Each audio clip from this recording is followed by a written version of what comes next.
ဖေဖေလက်တွေ့ပြီးကြောင်းကိုလွယ်အေးလေးကိုလွယ်ကြောင်းသွားခဲ့တယ်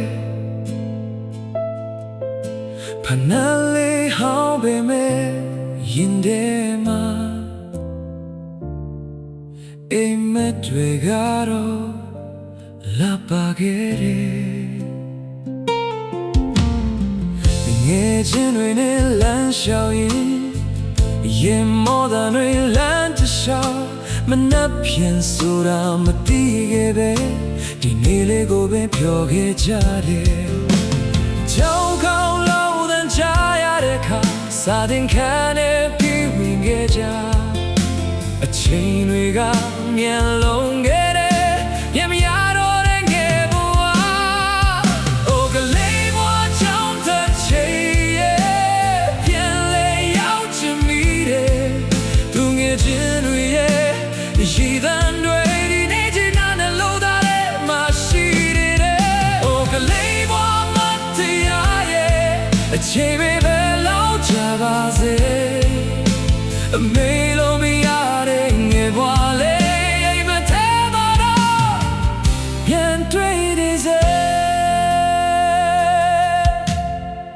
စာအုပ်လေးတွေရင်ခွင်ပိုက်ပြီးမိုးရရင်လဲကြောင်းသွားခဲ့တယ်ဆရာတန်နဲ့စာသင်ခန်းတဲ့အနာကအိမ်မက်တွေစားခဲ့တယ်ချမင်းဘူးလေးကိုဝေစားရင်တငယ်ချင်းတွေနဲ့ပြောခဲ့ကြဘဝဆိုတာဘယ်လောက်ရှင်လဲအဲ့ဒီချိန်အောင်တည်ခဲ့ကြ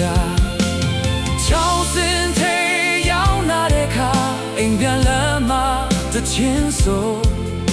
မနှက်ပြန်လဲဒီလိုပဲလို့သင်ခဲ့မိတဲ့ငယ်ဘဝဟိုကလေးဝါကြောင့်တစ်ချိန်ရဲ့ပြန်လဲရောက်ချင်ပြီတဲ့သူငယ်ချင်းတွေရဲ့ရှိသံတွေဒီနေ့ထင်ကနှလုံးသားထဲမှာရှိတယ်ဟိုကလေးဘဝမတရားရဲ့အချိန်ပဲလောက်ချပါစေအမေလို့မရတဲ့ငယ်ဘဝလေးအိမ်မထဲမှာတော့ပြန်တွေ့သေးစေသူမေတော့ကြောင်းလဲဟောင်းကိုပြန်ရှောက်ကြည့်ခြင်းလဲအရင်လိုသူငယ်ချင်းတွေကိုပြန်တွေ့နိုင်မလားဆရာတန်တွေမချရတော့စာသင်ခန်းလဲတိတ်ဆိတ်နေပြီဒါပေမဲ့နာရင်တဲမှာတော့ကလေးဘဝကမသေးဆုံးသေးဘူး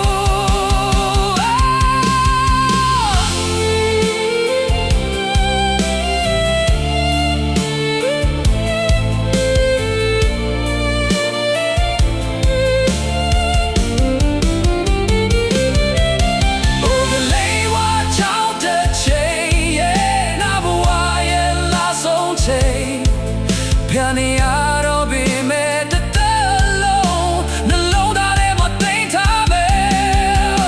သူငယ်ချင်းတို့ရဲ့အမတ်တရားရဲ့ဘယ်ရဘယ်နေရာရောက်နေပါစေဒီနေ့နဲ့မှပြန်ဆုံးကြမယ်ကလေးဘဝလို့ပြန်ရခဲ့မယ်ကလေးဘဝကြောင့်တစ်ချိန်